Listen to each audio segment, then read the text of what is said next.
into your life. She left without saying goodbye. This won't be my first time. This won't be my first time. What's up, YouTube? It's Lena Flair, now back with another reaction. The devil eater terrifies the judge. This nigga say he eat kids. Like, what? You eat kids? What the fuck? They don't need to let you out no more, my nigga. Let's hop into this video. I'm watching the video over here on my iPad, okay? Okay.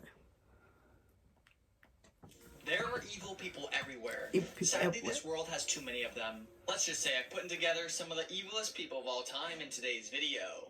Today, we'll be taking a look at Disturbing Interviews with Evil People, Part 2.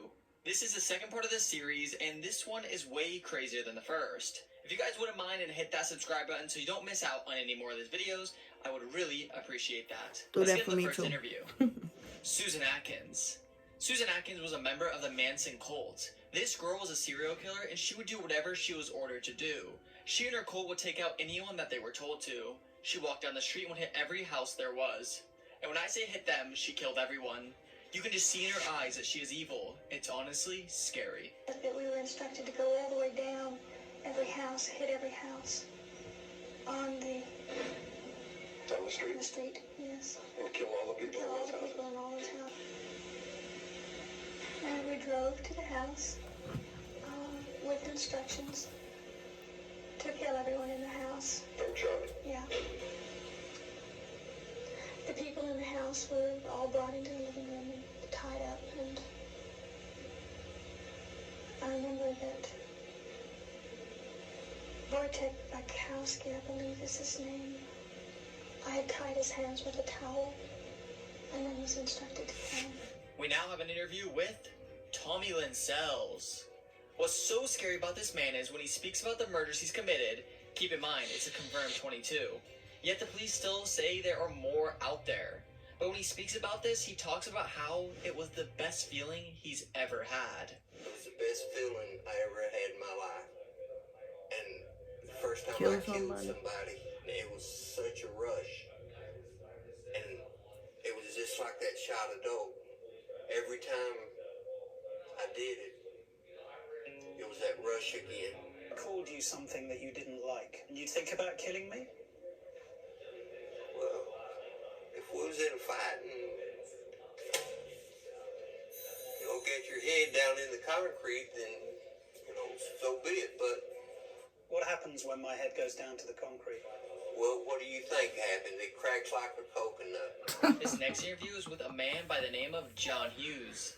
This man was convicted for murder for killing a lady at a trucker stop. John was only convicted for that one lady, yet in this interview, he confesses and says he's taking the life of many more people. He goes on to brag about this, and this is super, super evil. I don't think like normal people. Never have. I have racing thoughts. It's been that way since I was a kid. I'm constantly, as a matter of fact, I'm sleeping, I'm awake, constantly thinking of 100 things at one time in the rest area. And that was a way for me to gain control, to show, I don't know, I guess I would assert my dominance, I guess you could say. That'd be the way to put it. And it shut everybody up for a while. I feel bad about killing anyone. Not personally, that I've personally done myself, no.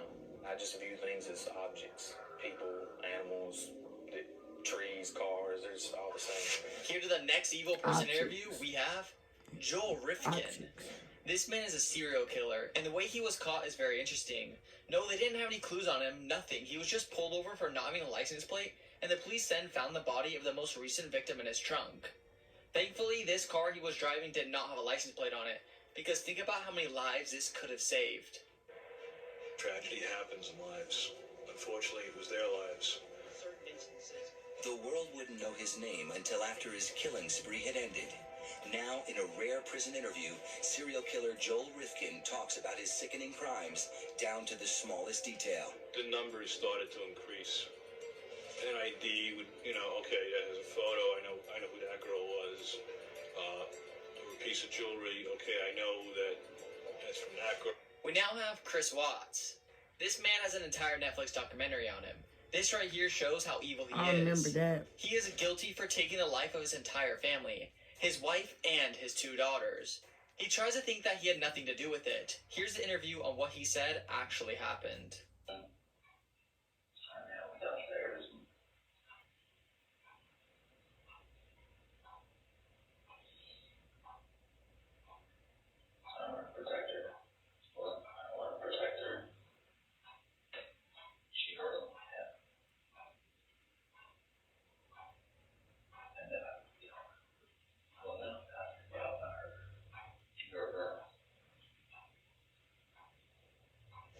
Next up is Israel Keys. This man will go from location to location to commit crimes while he was there. These sprees of crimes are going on from 1996 all the way until 2012 when he was finally caught for his wrongdoings. This man has a few things to say in an interview. He did things from murder to stealing people's things. This man was a mix of everything. True evil. I would let them come to me.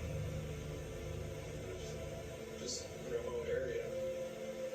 I believe I should. There's not as much to choose from in a manner of speaking, but there's also no witnesses really. There's nobody else around. Next is Jodi Arias. She was convicted in 2013 and sentenced to life in prison. She killed her ex-boyfriend. She's said to be one of the most notorious killers. Her trial was done on live TV and this made people go crazy. There's a film on who she is and it's called The Jodi Arias Story. In this interview, which was done after her trial, the public was outraged because she's said to be lying. Was it unexpected, you think, this verdict?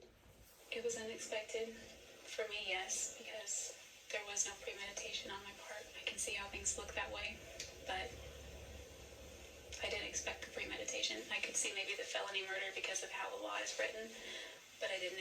The whole time I was fairly confident I wouldn't get premeditation because there was no premeditation.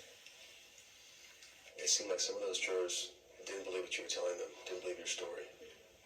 What are your thoughts on that? I can understand that, I think, because of the lies that I told in the beginning to try to cover up this, cover up that, hide things that I didn't want to be known, made public. I don't know that I have a direct message for the jury. I know that, Here we now have Richard Kuklinski. This man has taken the life of over 200 people over his killing years. Imagine he was never caught and he continued to kill more and more people. The real question here is, how did he get away with this for that long? Let's hear this man's interview.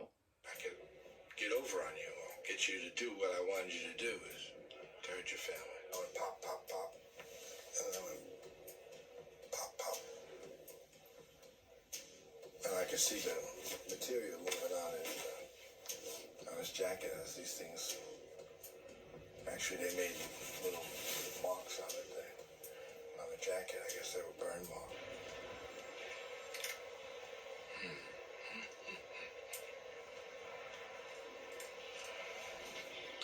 What do you think about me? Anything good, bad, or indifferent? Next is John Battaglia. This man had 2 daughters. The woman he had the 2 daughters with, he is no longer dating or married to. It was his turn to have the kids, and so their mom came there and dropped them off at their dad's house, which is John. Instead of spending quality time with his daughters, instead, he killed them. The reason to why he did this was because he hated their mom. Not to make things any worse, he was actually on the phone with her while he did it. This man is disgusting. About 8 or 9 months, pregnant. She took that picture. When you think about that, like, what do you think about? You think about your business.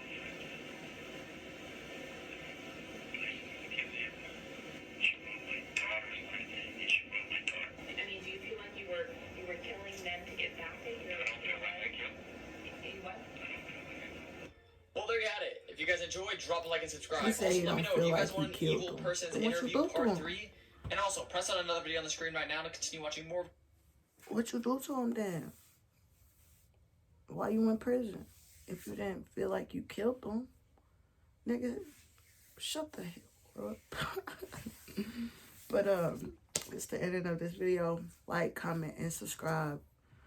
Turn on your post notification bell, gang, and run them likes up, run them subscribers up, turn me up. If you turn me up, I might give back and, you know, give back and, you know, do a little giveaway or something like that. But you gotta help me out now, and I'll do what I can. You feel me? But this is the end of the video. Peace and love, and I'm out.